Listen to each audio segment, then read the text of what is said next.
he can ever forgive and forget. The other person must have been Mary, but her voice was softer and a bit harder to understand. I'm starting to believe he doesn't want to be found or doesn't want to talk to you.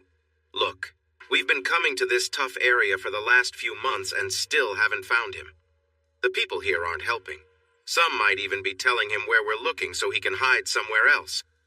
I've never seen anyone so good at staying out of sight for this long. We've traveled these roads so much we should have seen him trying to get a ride at some point. I know, but I need to find him and explain things. I think he understood what happened that day you let him see us, but I don't think you prepared him for it well enough. I know.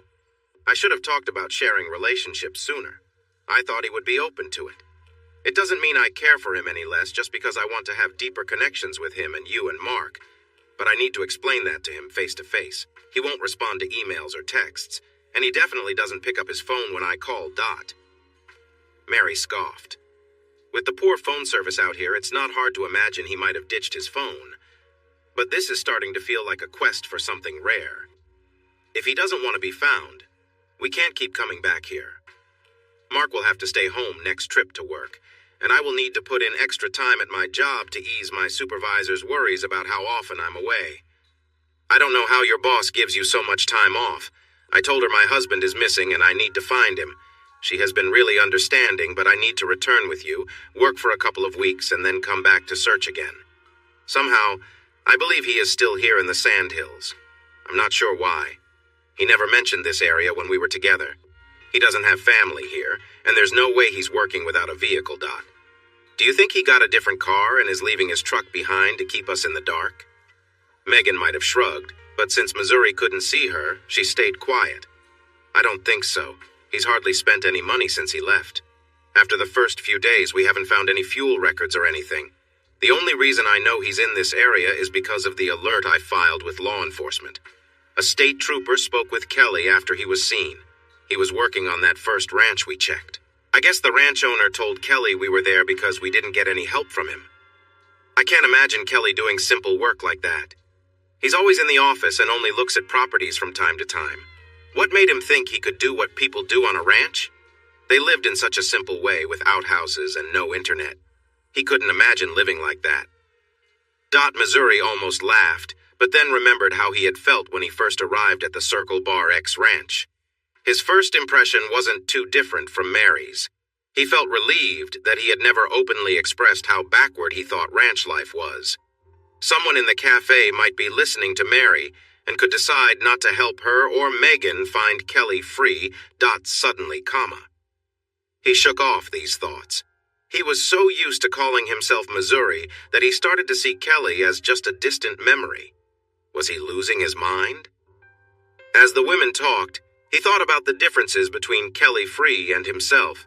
They were really the same person, but Missouri was just a ranch worker without much connection to others, while Kelly Free was a married man with responsibilities. They both had a sense of right and wrong, but Kelly had been let down by the woman at the next booth. Kelly needed to resolve things with Megan, but Missouri didn't need to. He realized he eventually had to bring together his old and new selves, but that wasn't going to happen today. He started listening again to the conversation behind him. Mary, I'm going to check the library again. They have internet access, and Kelly needs to send some emails and get answers from his lawyer. Since I know his passwords, I can check his email accounts and see if he's online. I may not know where he is, but this will help narrow our search. He might even mention to someone like his parents or his lawyer where he is. I'll find him through his accounts. Missouri felt a wave of frustration. He had forgotten that Megan knew the passwords to his personal accounts. There hadn't been any need for secrecy until Megan had chosen to see other partners. He knew he needed to fix that soon. He tried to remember if he or Lawrence had talked about his finances in any emails or texts. He didn't think so, but he needed to check. Could Megan see if he was looking at old emails? The two women seemed done eating as they stood up and walked past him without really noticing the man with the beard in the next booth. Missouri took his time finishing his coffee. It was clear that the two women had no idea he was there or that he could change things for them. He shouldn't have been surprised since he had never had a mustache or beard, and Megan had always said she didn't like them. She even mentioned that she wasn't a fan of the short stubble look that some celebrities wore these days. Missouri picked up his hat after leaving a tip and walked to the cashier to settle his bill. He still had plenty of cash because he had cashed most of his checks from the Circle Bar X, and Ronnie Bentley from the Double B had paid him in cash. He kept most of it hidden in different pockets of his coat, pants, and even his bags, so it would be easy to reach but not all in one spot. He bought some hard candy because he had heard that old cowboys enjoyed it while on the trail. He also picked up a couple of bottles of good whiskey, claiming it was for medicinal use only. Carrying his plastic bag back to camp, he approached quietly and surprised a man going through his belongings. Without thinking, he had his .45 in hand, pointed at the stranger. "Hands up." The man froze and slowly stood up. "Turn around.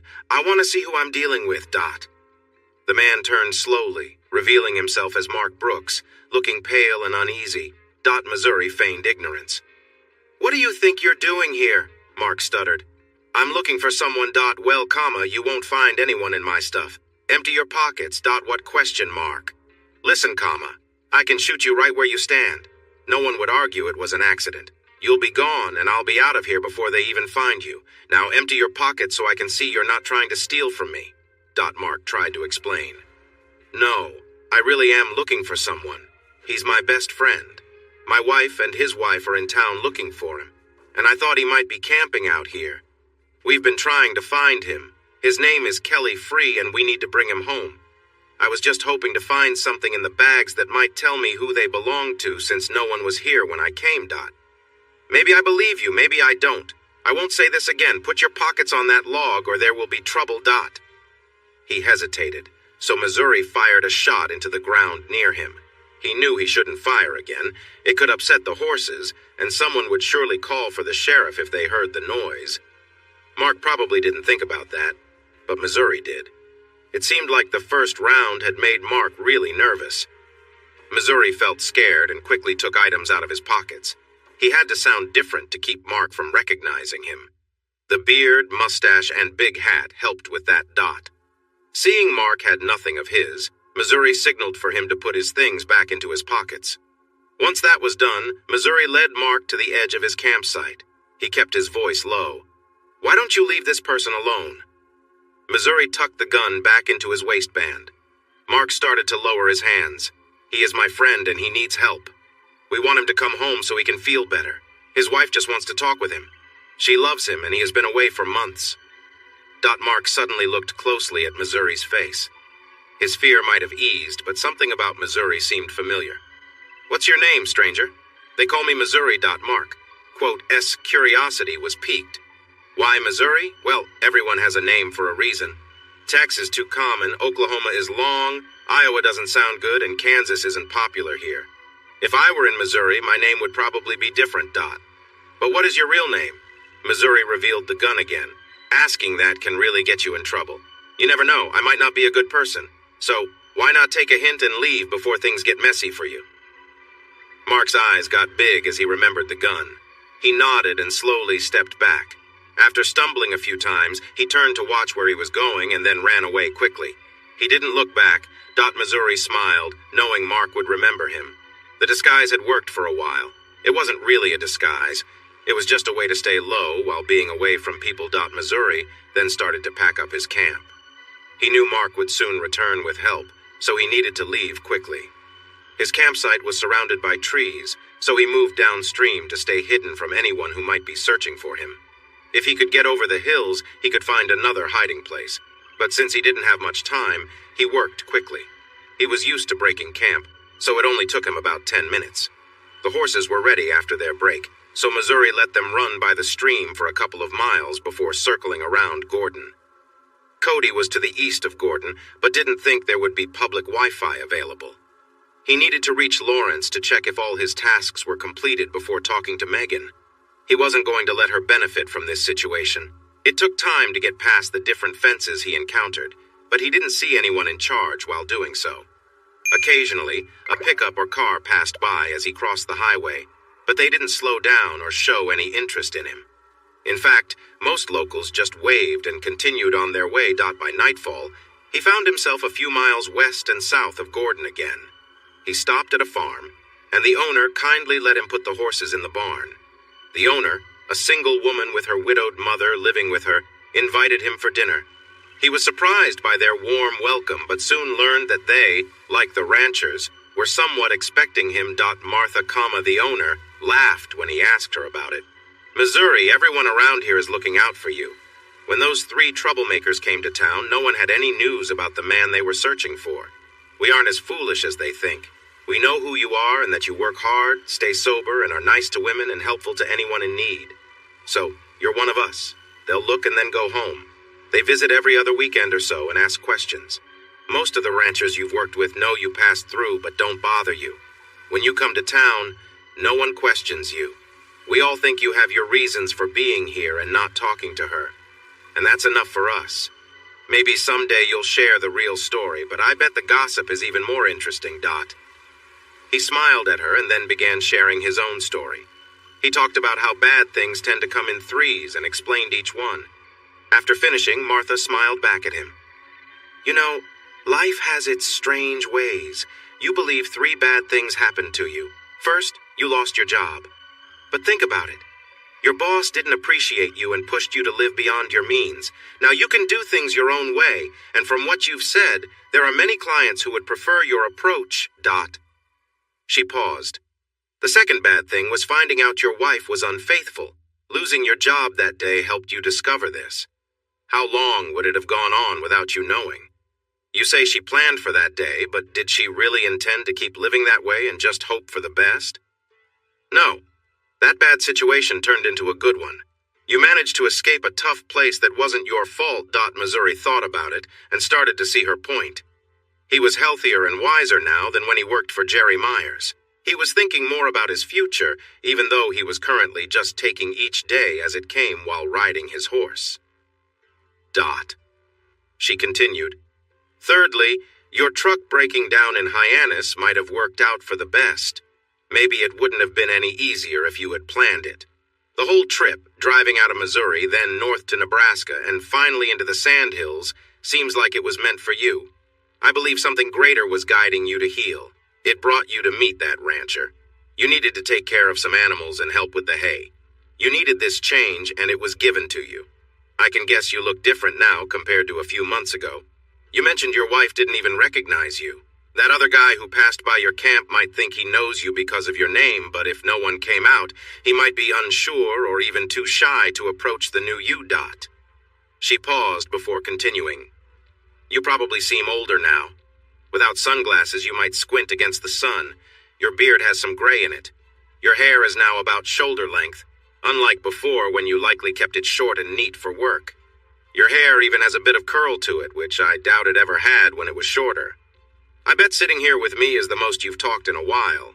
When you don't speak often, your voice can feel a bit rusty. That Mark fellow might not even recognize your voice. Missouri laughed. He was definitely focused on something else. She smiled. Oh, it's going to be a funny story for everyone. I know I shouldn't share what you told me, but I just might the next time I'm in town, which could be tomorrow. I've got some work to do at the church. Missouri finally found something to smile about. This woman, at least 60 years old and quite big-hearted, was funny and had a wonderful spirit. Her mother was still active and helpful, but had a more straightforward approach, making them seem like quite different personalities. Missouri stayed there for a few days before heading into town again. He set up camp on the edge of town and walked in for his errands. His first stop was the library, where he accessed their Wi-Fi. He created a temporary free email account to reach out to Lawrence Roberts. Next, he called Lawrence's office on his phone to share his new email address, ensuring none of his messages went to the spam folder. Lawrence assured Missouri that the money had been transferred out of the country and shouldn't be accessible to Megan. He warned Missouri that the courts could demand a clear list of all funds and might make Missouri give up at least half in the final decision. Missouri asked, "What if I never file for divorce?" Megan could wait and file for divorce, saying you abandoned her. They would still take account of what you both own. But what if she can't find me to notify me? She would still win a decision against you based on what the court decides. I can stand in for you, but most judges don't like that and could change the outcome because you didn't show up. He paused for effect. Look, Kelly, the courts often favor women in these situations. In the past, men usually got most of the assets while their wives and kids struggled. Now, the courts favor women and work hard to support them. It often assumes that the man earns more than the woman, which was true in your case until you lost your job. Her lawyer will claim you didn't give her what she deserved according to property laws. The court might agree and hold it against you for leaving her. They rarely consider what you've been through, especially in bigger cities. Missouri replied. Since I live here now, can we file here and let a local court handle my case against her? No, sorry. Your marriage and most of your time together were in Missouri, so it should be decided by a local court. If you could get her to move there with you, you might get a better outcome. I guess we'll leave things as they are for now. I'll start moving around again. There's a lot of space for me to cover, and it will be hard for her to find me. I'll get in touch again when I can. For now, we'll continue as we have. A couple of days later, Missouri went to a convenience store and bought a pay-as-you-go phone. He wanted to keep his regular phone turned off and the battery removed in case Megan tried to track him. Back at his camp, he found he had a decent signal, so he decided to call his wife. First, he tried the house but realized it was still early and she might be at work. He recalled her work number and dialed it. He reached the switchboard and was connected to her extension. He was surprised. She must have received a promotion since she never had an extension before. She answered on the second ring. Hello, this is Megan Free. How may I help you? I'm surprised you're still using my name. Why not your new family's name, the Brooks? Who is this? Is this some kind of prank call? If it is, I'm not amused. What, you don't recognize your own husband? Has Mark been talking to you so much that you can't believe it's me? I'm surprised you're at work instead of with your friends. Did you get a new phone number? She ignored his comments after the first question. Is this really you, Kelly? Is this a prank? Why would anyone pretend to be me? We're not famous. Every time we come to Nebraska, I leave my number in case someone sees you. Most calls are wrong, but sometimes someone calls and says they've seen you. I fell for it a few times. I really dislike those people. She must have looked at her phone. Hey, this isn't Kelly's number. What's going on? I'm not calling from my phone because I don't want you tracking me. That's not why I called. I want you to stop looking for me. I don't want to see you, talk to you, or have any contact with you. Just let it go. File for divorce. The court will split everything, and I will tell my lawyer to make it easy for you. Forget you ever met me. Change your name back or take my name if you like. But Kelly, I love you and miss you. Please come home or meet me somewhere so I can explain how I feel. You say you love me, but you've been with our friends and think I should accept it. How long were you going to keep this hidden from me? Please don't lie. I came home unexpectedly that day, and you had no idea I was coming. I wasn't sure how to tell you. I thought you might react badly. I guess I was right. Really? What made you think that? It doesn't matter anymore. Your reasons don't matter. Just leave me alone. There was silence for a moment. Missouri was about to hang up when Megan started talking again. She sounded upset. I love you and miss you. I want you back home. Please don't hang up. Why do you want me back? I send you money every month. You must be making more with your promotion, so you don't need my support as much. You have 2 others who can be there with you. You shouldn't need me like this. No, you don't understand. I care about Mary and Mark, but I love you. They can't replace the bond we have. Mark and Mary didn't share dreams like you and I used to. I really miss that. Missouri scoffed. That's not going to happen. Honestly, I hardly think about you at all, except to wonder if we'll bump into each other one day. I'm still deciding if I'll just ignore you, confront you, or if I should take matters into my own hands. What do you mean by take matters into my own hands? In the past, people were treated harshly for being unfaithful. From what I hear, some people here feel that way still. Others think you just need to stay in the city where your actions are more accepted. I guess I won't know how I feel until I actually see you. Just so you know, I'm ready for anything. Megan kept crying. There was some noise in the background, but Missouri couldn't hear clearly. He heard her tell someone that she was okay and just trying to talk to her husband. When she returned to the call, she was talking to a silent phone. Feeling a bit rude, Missouri turned off the phone and went to prepare his lunch. He thought about how little he worried about her nowadays. It was true. He was more focused on making sure his gear was not too heavy for his pack horse. He considered his next stop, the weather ahead, and how he might assist the next rancher he met.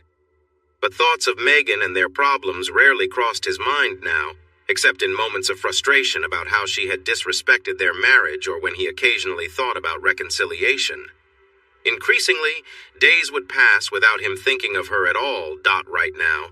He felt a bit irritated that she was still trying to reach out to him. But his anger was fading from the intense frustration he had felt when he found out about her unfaithfulness. He no longer felt confused. If she could be with others and expect him to just accept it, then their marriage was over. He wasn't a young man seeking casual relationships. He was someone who wanted a family with the person he loved. It turned out she wasn't the partner he thought she was, In fact, distancing himself from Megan was helping him more than he expected. He was slowly reaching a stage where he felt indifferent toward her. He was moving on from her and her choices. Soon he might just shrug when he thought about what she had done to him and their marriage, maybe letting out a sigh for what could have been As he finished his lunch, he told himself it was time to file for divorce and take back control from her. She might try to delay things, but she couldn't stop the divorce from happening. With that thought, he picked up his phone and sent the necessary message using his new email account. Soon it would be done. The next morning, he packed up early and continued south. He planned to stop at the Circle Bar X to visit Bill and Connie Blaze for a bit. He was sure they would be glad to see him. It was getting late in the season, and he wanted a more stable place to stay before the first frost made camping uncomfortable. 4 days later, he was more than halfway to Hyannis when he noticed smoke in the distance. A wildfire here could be very dangerous. He tried to find the source of the smoke before calling for help. As he got closer, the smoke began to fade, making him think the fire might be out. Then, when he reached the top of a small hill, he saw what had burned. A helicopter appeared to have made a rough landing in the meadow below and caught fire. Thankfully, the fire seemed to be out and hadn't spread to the grass. He wondered if anyone had survived. As he rode closer, he saw movement near the wreckage. A woman was trying to drag something.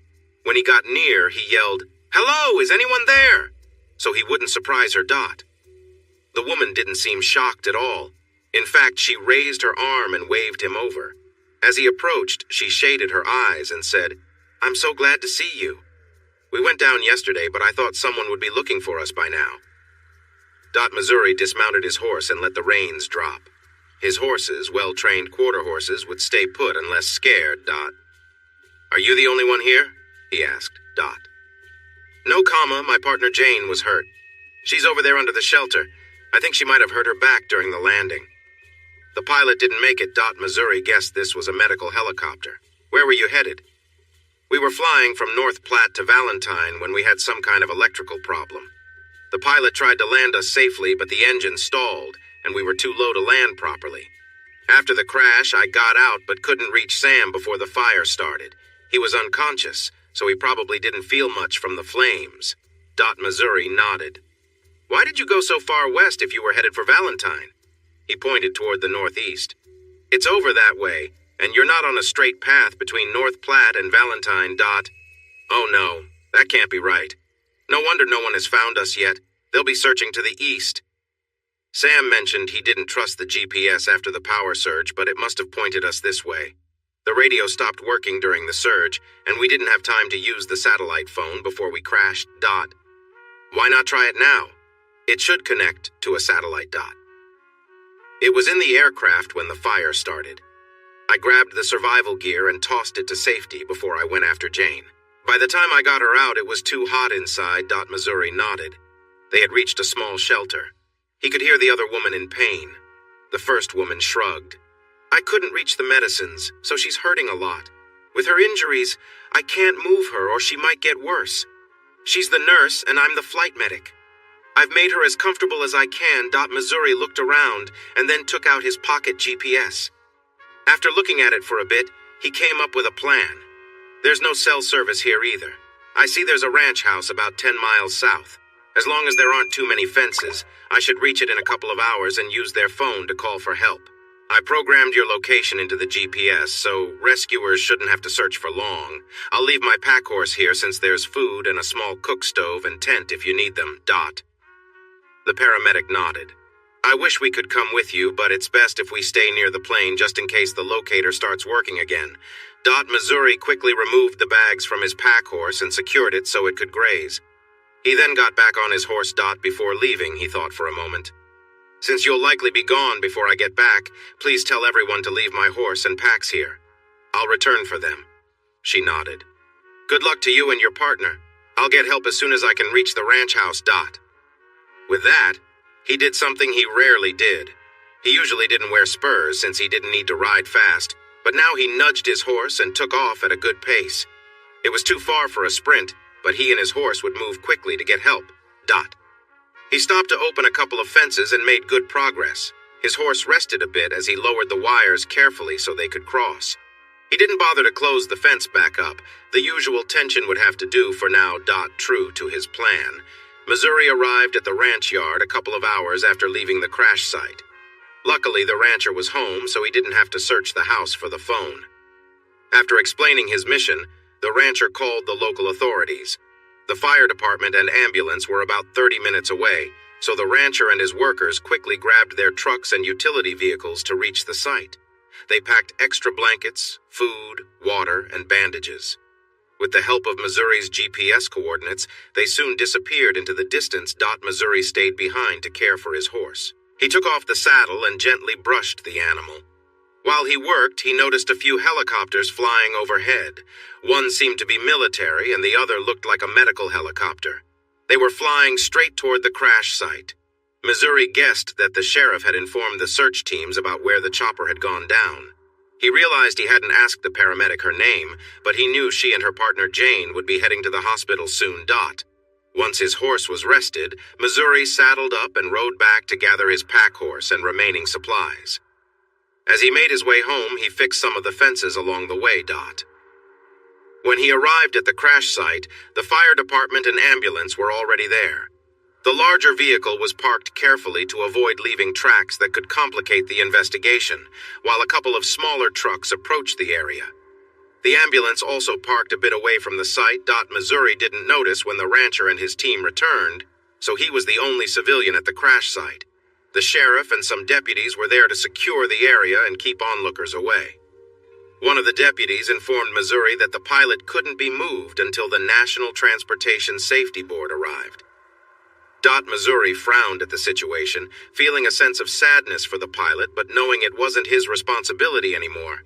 He had done what he could and began to pack up his horse so he could continue his journey. As soon as he was ready to leave, one of the deputies approached him and said, "In all the excitement, we never got your name. I bet the investigators will want to know who you are. I'm assuming you are the person known as Missouri, right?" Missouri nodded. "You've probably heard about me. If possible, I'd like to just be called Missouri in the reports. I'm not ready to go back home yet, so I need to keep moving. Can you also avoid sharing my direction with others?" The sheriff agreed to keep it confidential. None of the fire and rescue workers were near enough to hear their conversation. Later on, they would simply say that Missouri had vanished over the nearest hill.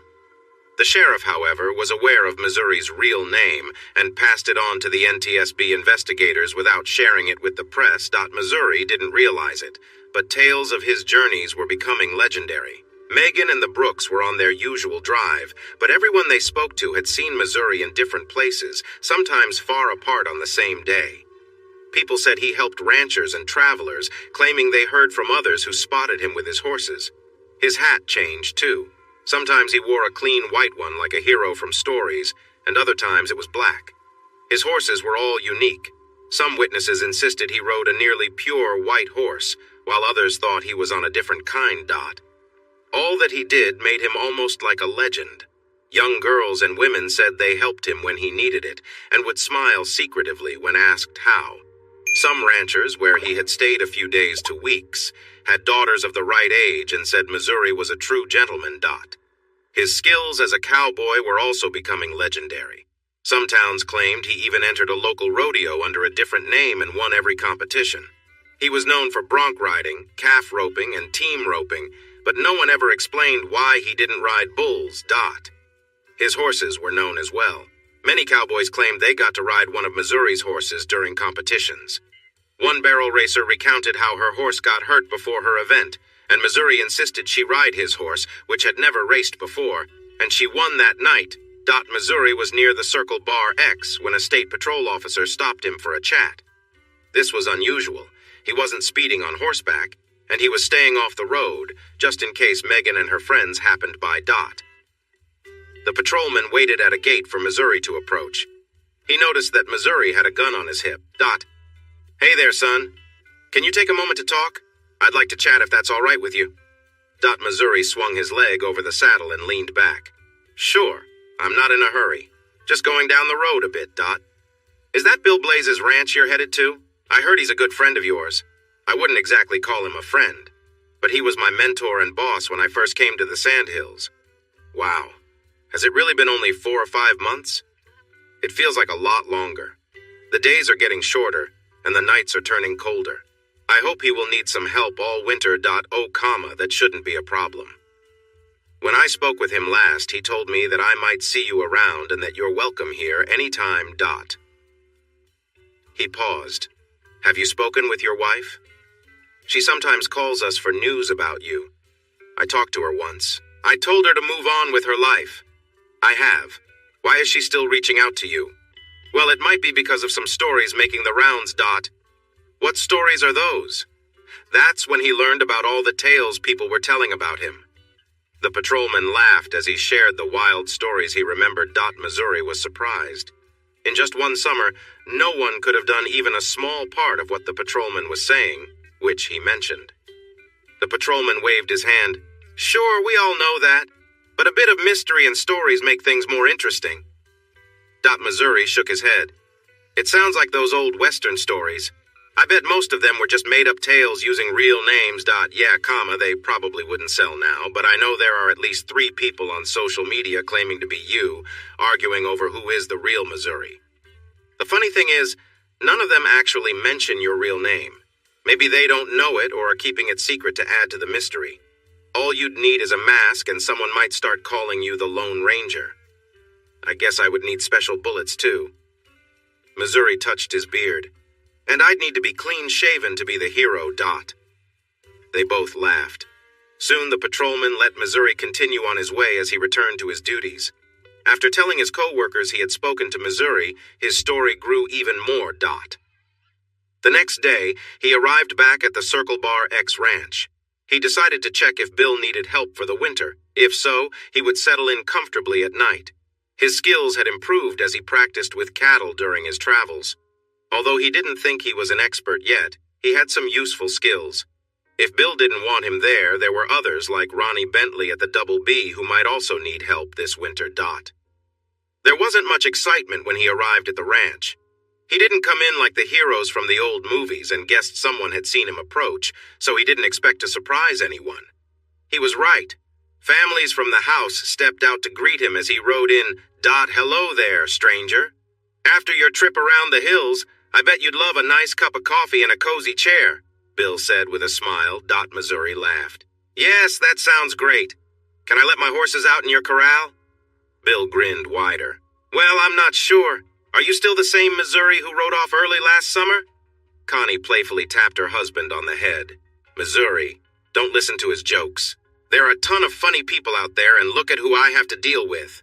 Come inside once you've taken care of your horses. Bill and Butch kept laughing as they helped Missouri take off the saddle and bags from the horses, giving them a quick brush and some food after putting them in the corral. Then, they helped bring Missouri's things to the bunkhouse, where Missouri was happy to find he still had the same room. Hoss had moved on, but there was a new young helper. Butch introduced them. Missouri, this is Jesse. I call him Outlaw. He's still a bit new, but we have high hopes for him. He turned to the young man.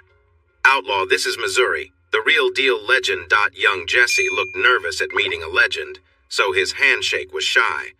Missouri smiled at him. Later, Butch mentioned that Jesse said he was 18, but Bill thought he might really be a 16-year-old runaway. Bill was looking into it with the sheriff's department. For now, Bill and Butch decided to keep pretending about Outlaw's age until they heard back from the sheriff. Connie invited the young man to dinner every night at the ranch house. That evening, Connie asked Missouri and Butch to join them for dinner to celebrate their friend's return. During the meal, Missouri shared the highlights of his travels, including a funny story about overhearing his wife and her friend at a cafe in Gordon. Bill and Butch chuckled at Missouri's tale about running into his old friend Mark, while young Jesse listened wide-eyed and amazed. After a delicious meal, everyone took turns sharing stories about Missouri's adventures, each trying to make the stories more exciting. Bill had the floor for one tale. The latest story, which is even online now, says you came over the last hill fast and jumped off your horse just in time to catch Casey, the young paramedic, as she fainted with relief after being rescued. Then you built a cozy cabin to shelter her and her partner Jane from a terrible storm before riding right into the chaos to help them. Somehow you even covered the distance to the highway, climbed a cell tower, and called for help. You used your bright flashlight to guide the helicopters to the crash site. After that, you climbed down and brought the others back to help, where you carefully took the pilot from the wreck and led a prayer for him. Missouri was surprised. He then shared the real story. He didn't even know the paramedic's name, and the pilot was still in the wreckage when he returned for his pack horse and supplies, because the authorities had sent instructions to the sheriff's department in that area. The stories kept coming. People talked about spotting Missouri and his different colored horses all over the Sandhills, from O'Neill in the east to Alliance in the west. Online stories mentioned sightings as far north as Murdo in South Dakota and as far south as McCook in Nebraska. They all laughed together, thinking about how unlikely it was for a man on horseback to cover that much ground in such a short time. Sure, it was possible, but very unlikely since Missouri had no real reason to hurry. Connie came by and checked Missouri's face and head for any injuries. When asked, she said that he was often reported to have defended women and girls in every town he visited. Some stories came from the people he defended himself against, describing how he easily handled even the biggest and toughest attackers. It was a wonderful evening with old friends and a new one. Outlaw relaxed and started teasing Missouri like the others. Bill eventually asked what Missouri's plans were. I hope I can help out this winter. I think I'm done traveling for a bit. If Megan comes back, I'll talk to her and let her know I want a divorce. She can have the house and part of my money if she agrees. If she fights me, I'll share my story and it won't go well for her. It's her choice. Bill and Connie nodded. Bill spoke first. Of course, you have a job here at the Circle Bar X. Most of the work is done, but we need to bring the hay bales back to the ranch house for winter feed. With you here, we can get that settled quickly. Then just keep an eye on the cows until we need to bring them closer, Connie added. We've become somewhat popular because of your travels. Somehow it's spread that the Circle Bar X is your home, and people drop by to see if you've returned yet. You have quite a fan group around here, If that's okay with you, I'd like to be out riding along the fence whenever visitors come by. I wouldn't know what to say to any of my fans other than not to believe everything they hear. We've received a couple of calls from that girl, Casey, and her friend Jane. They want to thank you in person for saving their lives. The emergency alarm in the tail section didn't go off and got damaged in the fire. It's hard to say how long it would have taken to find them. Bill took a moment to think. Will you see them if they come by? I'm not sure when that Jane person will leave the hospital. The news said her injuries were pretty serious. Missouri nodded. Yes, I'll meet them. That Casey girl had everything under control when I got there. She made sure Jane was as comfortable as possible. She even used my small tent for extra protection and cooked them a meal to hold them over until help arrived. By the time I got back, they had already been airlifted and were probably at the hospital in North Platte or Kearney. I really don't know where they ended up since the firefighters and EMTs at the scene weren't quite sure either. That dinner set the mood for Missouri's return to the ranch. When he got back, he saw that Bill had gone to Hyannis and picked up Missouri's truck, which was being kept in one of the machine sheds. Missouri got it ready to pull a used horse trailer he bought nearby. If he needed to travel again, he could take his trusty horses with him, possibly to Wyoming or North Dakota. He drove to Alliance to get new clothes since his old ones were worn from all the traveling. He wore an old wide-brimmed hat and trimmed his full beard down to a goatee with a mustache. Nobody seemed to recognize him while he shopped, which he found helpful. True to his promise, Bill had Missouri go out on horseback every time strangers came to the ranch. One of the questions he would ask any visitor was if they had seen Missouri lately. They would all laugh about the supposed sightings, even though Missouri hadn't really left the ranch in weeks. It was now late fall. The days were still warm, but there was a chill in the air at night, and frost warnings were common. The last of the hay bales were moved from the fields to the smaller pastures, where the cows would spend the winter. Fixing fences was always on the to-do list. Missouri would ride a horse to check the fences and practice roping fence posts. He was getting better all the time. He still carried his .45 on his hip just in case he ran into a pesky coyote or an upset badger. In early November, some unwelcome visitors arrived. Megan came with the Brooks to the Circle Bar X. For the first time since she began her search, she and the Brooks were invited into the ranch house while Missouri was called in. The Brooks were firmly told to stay in the car. They were upset at first, but Butch had a quiet talk with them, and soon they were much calmer. Butch later told Bill that he had let them know there was a lot of empty space for a couple of lonely graves, and that seemed to deflate their spirits. He made sure to bring them some water to keep hydrated, while Megan waited to speak with her estranged husband. Connie introduced herself and Bill to Megan, guiding her to the dining table and offering her a glass of water. They chose not to speak further. To them, Megan was seen as the enemy of their friend, and they felt no need for polite conversation. Megan waited for about 30 minutes until she heard footsteps coming from the kitchen. The man who entered the dining room from the kitchen looked unfamiliar. He seemed taller than her husband, with longer hair than Kelly usually had. He squinted as if he was used to bright sunlight. A black Western hat with a wide brim shaded his eyes, and he wore a mustache and goatee. In contrast, her husband always kept a clean-shaven face. He gave a brief nod to acknowledge her presence, set a glass of water on the table, then sat down across from her, leaning back in the chair and resting his legs. "Well, Megan, you finally found me. I've decided not to avoid you anymore so we can deal with this situation and you can move forward with your life." Megan stayed silent, still trying to connect this cowboy to her husband. His voice was familiar, but nothing else seemed to match with the Kelly she had known for over 6 years. Finally, she reached her hand out to him. "Is it really you, Kelly?" He nodded. She glanced around and noticed Connie peeking from the hallway. "Are you trying to trick me? Is this some kind of joke? I have searched for my husband for months, and now you bring in this stranger to pretend to be Kelly Free? Do you think I'm a fool? Where is my husband?" Connie shook her head and pointed at the man. "This is the man who came to our ranch tired and hurt. He told us his name but hasn't used it again since that day. This is Missouri, but he used to be Kelly Free. He has changed and grown since you knew him. He's become a better man, and now you both need to sit down and talk to work through everything so he can heal and you can both move on. But this is a stranger. I know you don't want me here, but how could you do this? You say Kelly is here, but then bring in this guy." Megan broke down, tears flowing. "I need my husband. I need Kelly. Please bring him to me. I'm really asking you to be kind. I've been searching for so long. Please, please." She hid her face in her hands on the table. "Megan, please listen. How do I put this? I am Kelly Free. I might not look like the man you remember, but I am still your husband, at least for a little while. You chose to start something new with Mary and Mark Brooks, thinking I would just accept it and maybe even join. I was shocked, upset, and disappointed. I couldn't stay in Missouri anymore, so I drove here and found a job after my truck broke down. I learned new things and traveled to find my way. Now I'm finally ready to talk to you." Megan shook her head. This man, this stranger with facial hair and a black hat, sounded like her Kelly, but he seemed taller, more mature, and stronger.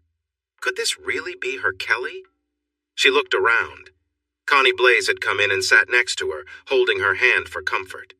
Kelly spoke about a few memories they had shared before everything changed. These were things no one else would know. He took off his hat and put it on the table. It was hard to accept, but this man was her husband. He looked like someone from the Old West.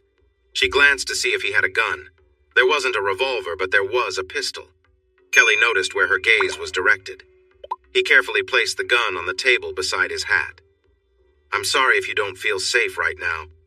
I carry this to protect myself from coyotes and rattlesnakes when I'm out riding. I often forget I have it on Dot. But why did you leave me? I love you. I left because I saw that I wasn't enough for you. You broke the promises we made before God, our friends and family. You started seeing others without discussing it with me. It hurt me deeply and made me feel disrespected. I needed to leave to process everything. I finally understand how you treated me, Dot, but it was just Mary and Mark, our friends. We were just getting closer, Dot. Maybe that's how you saw it. I felt betrayed and sick when I came home unexpectedly and found you all together in our home. I had to leave before I did something I would regret, something that would hurt both you and your friends, Dot. What do you mean by regret? She asked Dot. When I was standing in that doorway watching you with others, I felt lost. I didn't know whether to cry, to feel sick, or to confront you about the hurt you caused me in our relationship. When you got up and came to me, looking the way you did, I felt so overwhelmed that I had to walk away to keep my calm, Dot. He paused to gauge her reaction. She still didn't seem to understand the depth of the pain he felt. He continued, I drove around town for hours just trying to escape. I realized that I didn't want to think about what we had lost.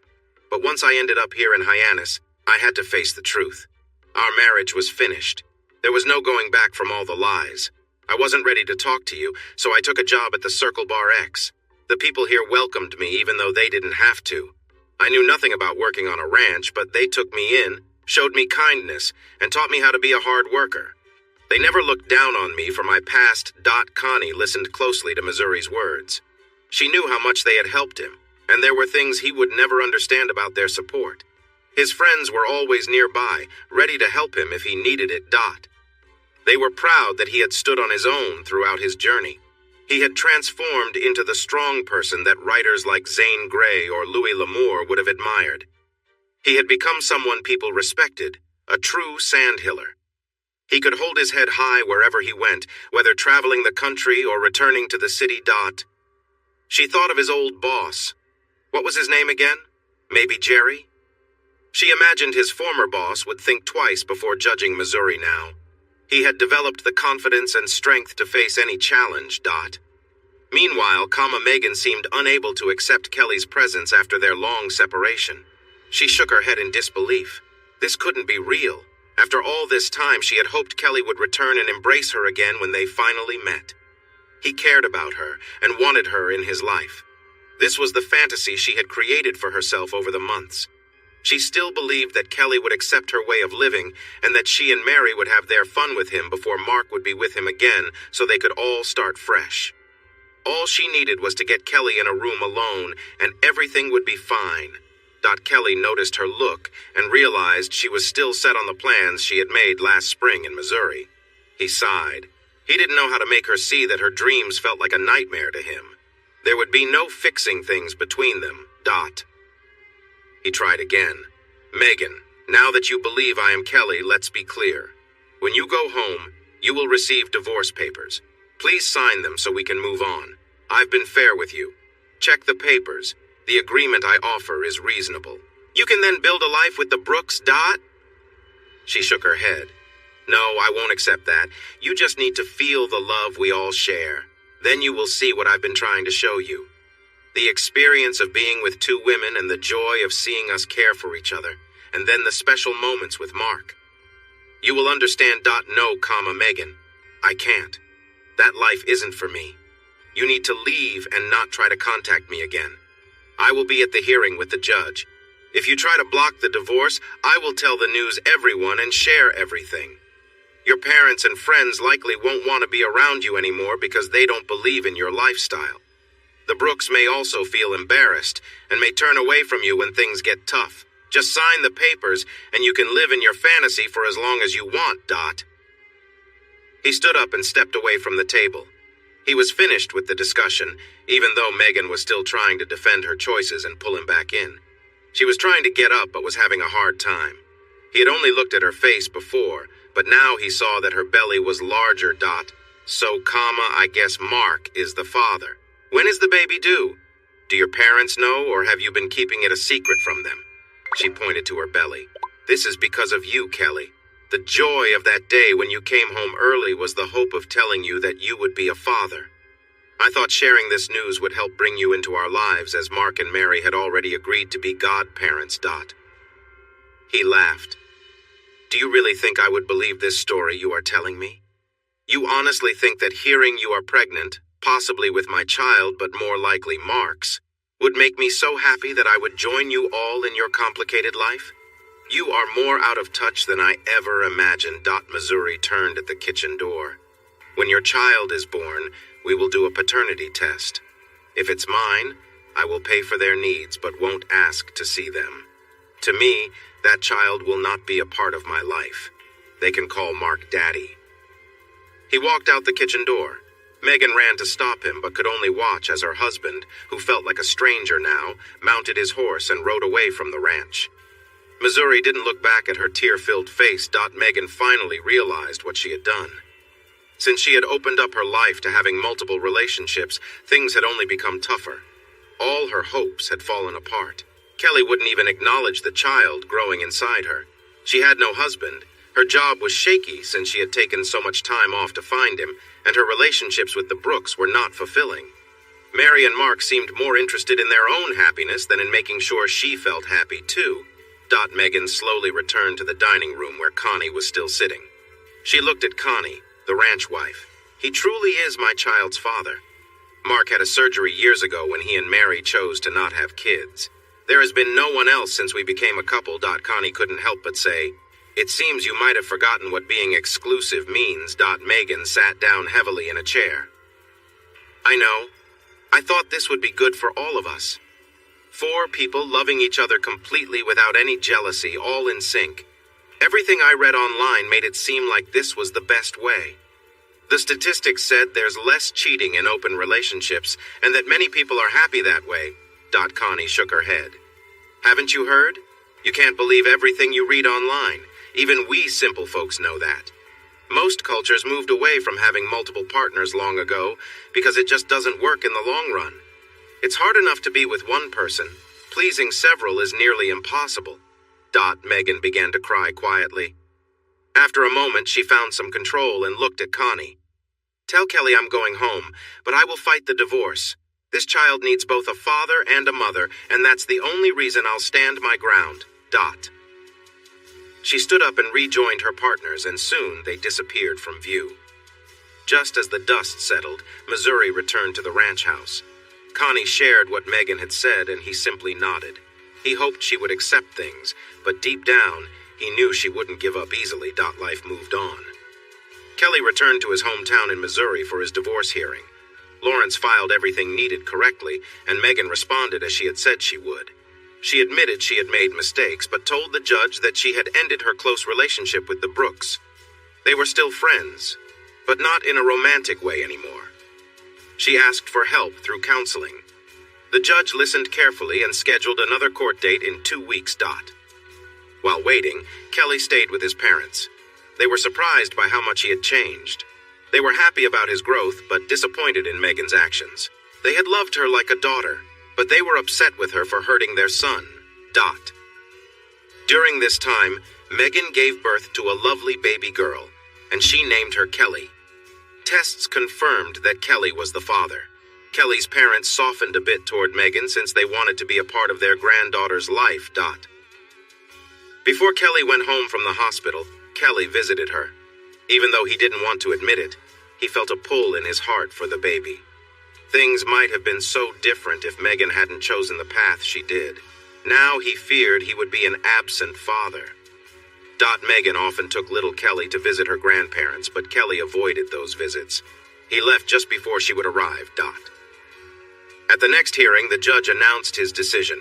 After reviewing all the information presented, I've concluded that marital counseling won't be effective. Mr. Free, you seem to have started anew in Nebraska.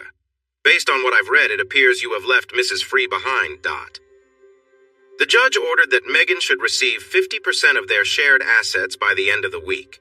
He also set child support for Kelly. There would be no spousal support since Kelly earned less than Megan. The judge established a visitation schedule for Kelly, allowing him to see Kelly every Wednesday, every other weekend, and 6 weeks during the summer, even though Kelly had not asked for visits. He instructed Megan to ensure that Kelly could see his daughter during half of the holidays each year. If Mr. Free returns to this court saying you haven't followed this order, I will not be happy, and I may reconsider custody. I'm tired of adults who use children in their disputes. Do you understand?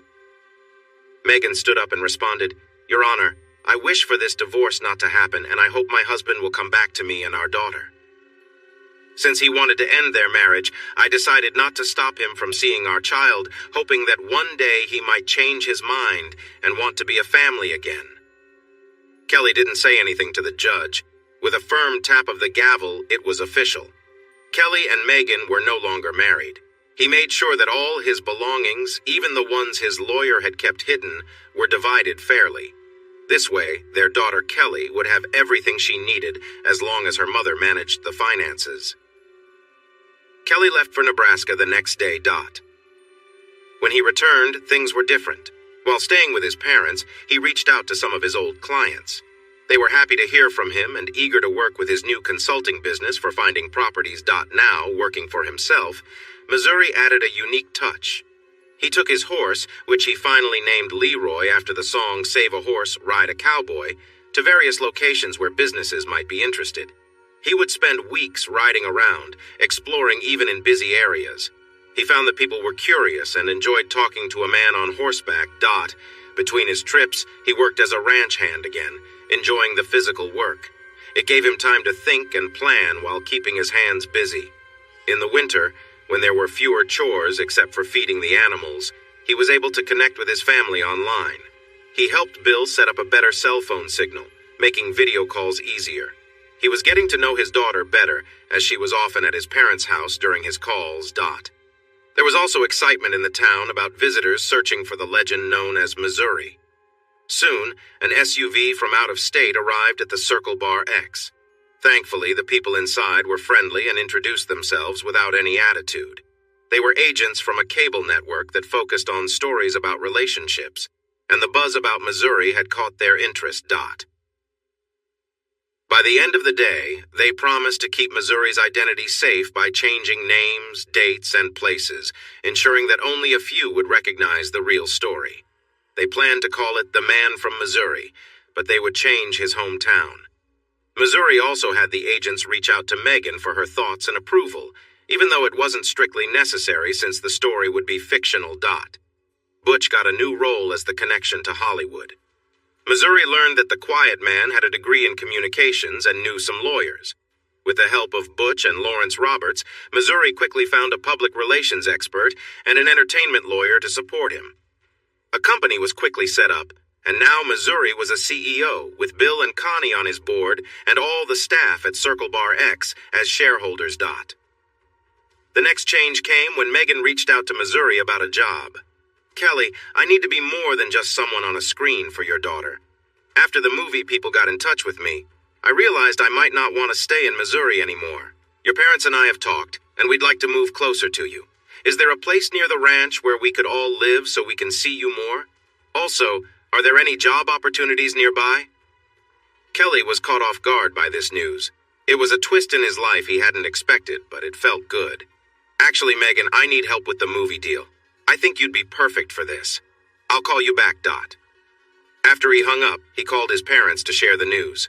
They brainstormed ideas, some rejected, but others developed into a solid plan. Kelly then went to the Hyannis Village Board to propose building a couple of nice homes on the edge of town. Some might wonder why a small village would need more houses, but new homes could place stress on local resources and needed careful thought.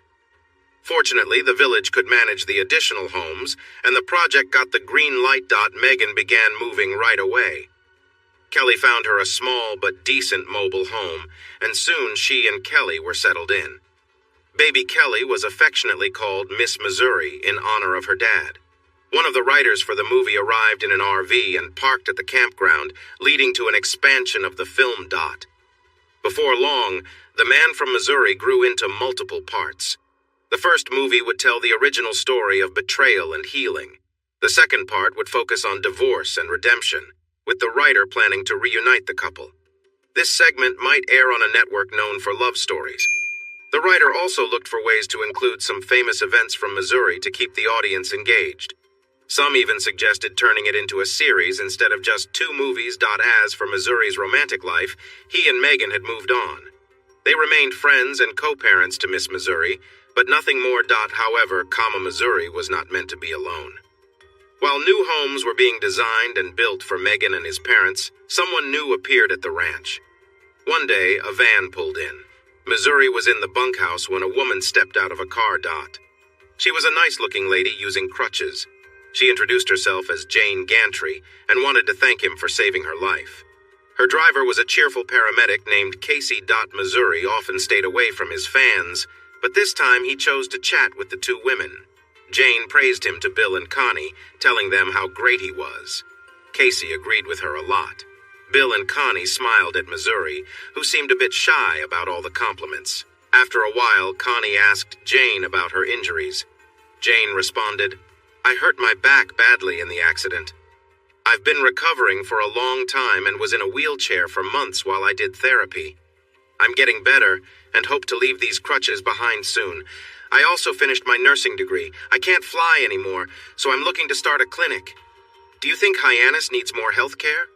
Casey added, "I'm working to get my RN too, and I want to help Jane. I've been dealing with some tough feelings since the crash, but I'm currently working on an ambulance while I earn my license. This first meeting led to more discussions about their plans. They needed to find out what kind of medical care Hyannis might need. They also looked for a building to set up a clinic. Over the coming months, Missouri was busy with many things, helping at the ranch, moving his parents, getting to know his daughter, sorting out stories for a movie, planning the clinic, and meeting clients. He felt very overwhelmed with it all. Jane noticed Missouri needed a break.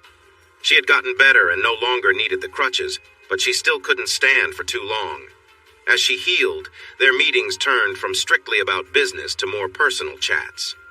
Jane was a good-looking 35-year-old who had gone through a tough time with a past relationship and had been cautious about getting close to men since then. Although she and Casey had had a close friendship before, they were now best friends, almost like sisters. Casey had also faced her share of challenges with relationships, which made her wary of men until after the crash. When Missouri showed up at the accident scene and took charge, she admired him for how he handled the situation and saw him as her hero. The two women often talked about Missouri, sharing their feelings. Jane began to see him not just as a hero, but as someone she could appreciate as a friend, and maybe even something more. Casey wisely warned her friend to never hurt the man, or Jane would face serious trouble. Similar to what happened to Megan. Jane persuaded Missouri that they should take a short break together. It was early summer again. The cold was gone, and the hills were bright green. Branding season was finished, and they had a few weeks before it was time to cut hay. This time, Jane decided to join him, pretending to take care of him. She had not ridden much before, so she quickly learned how to ride a horse. Missouri was hesitant to let her come along, but after hearing from everyone, including Megan and his parents, that he shouldn't travel alone anymore, he agreed that having a companion could be nice. During that week of just riding and camping at the Circle Bar X, they turned off their phones and grew closer. By the end of the week, they were engaged. Megan knew when the couple left for their trip that she was now only a co-worker and co-parent to Missouri. She accepted this and began seeing Butch as her next and hopefully last love. Over time, Missouri and Jane had two half-brothers from Jane's dad, the famous man from Missouri, and two half-sisters from her mother and Butch. She became a wonderful big sister and friend to all of them. Bill and Connie were like grandparents to the whole family. The movie based on their story became popular. The only mention of the original story was a quick note in the credits stating it was inspired by the life of Kelly Free. This note flashed by so fast that few noticed it. The film led to a few more movies, including one about redemption and starting anew, which was very emotional. Kelly Free invested in the Circle Bar X, and his bond with Bill and Connie remained strong until they passed away at an old age on their home range. Jane made sure that a medical helicopter was always available in case they needed a quick ride to the hospital, so they never felt the need to leave their home. Thanks for watching this video. Don't forget to subscribe to Infidelity Plus to stay updated with more captivating tales of infidelity and payback. Turn on notifications so you're the first to see our latest content.